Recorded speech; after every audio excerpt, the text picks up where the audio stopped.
Welcome back, guys, to another Zero DTE video, and today Coach Ernie is going to be talking about position size, so make sure you stay tuned. If you're interested in becoming a pro trader, check out the link in the description to find Coach Ernie's Skool Community. Enjoy, guys.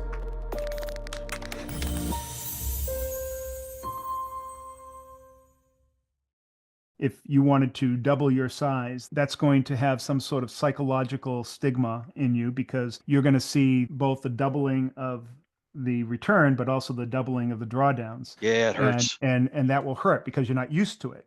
Yep.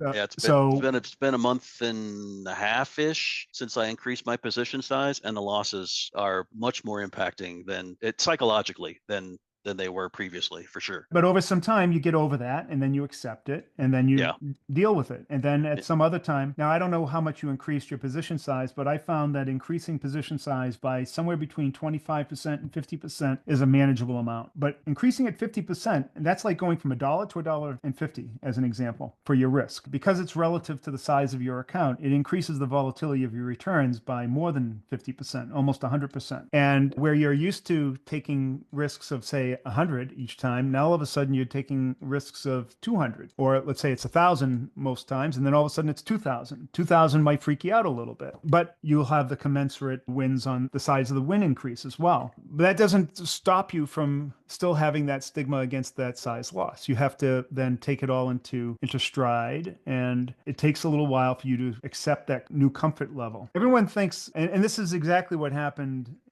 early on in 2022, right in the beginning of the winter. I had shown some really good performance, and I'll just show you exactly where that was on right about here. And people in the group saw all this, and this was before I decided to increase my position size. And they asked me, why don't you just 10x your position size? I said, well, there are two reasons. One is that I am not psychologically prepared to handle that extra volatility of the returns, or what that would imply. Plus, based on my account size, it wouldn't handle it, right? Because then the volatility of returns relative to my account size would be astronomical. But I said I have a plan on exactly how I'm going to do this, and it's a measured plan, and it is going to require two things. One is that I need to get up to a certain account size so that when I increase my position size relative to my account is something that I can manage. This is why we choose position size, and we go through, I've probably showed everybody how you calculate position size. It's always a percent of your total account size, and you're doing it based on some statistical math that we create that position size so that we never draw down to a certain level.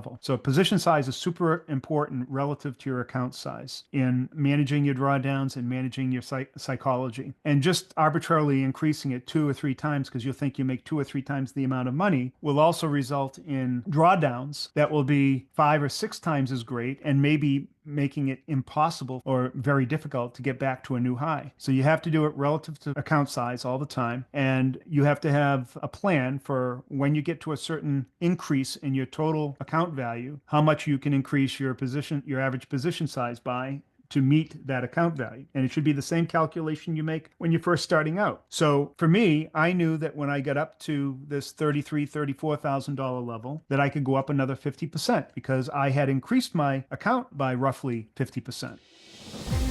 Thanks for watching, guys. I hope you enjoyed the video, and if you did, make sure you hit the subscribe button and the like button below. If you're interested in becoming a pro trader, remember to check out the link in the description for Ernie's Skool Community.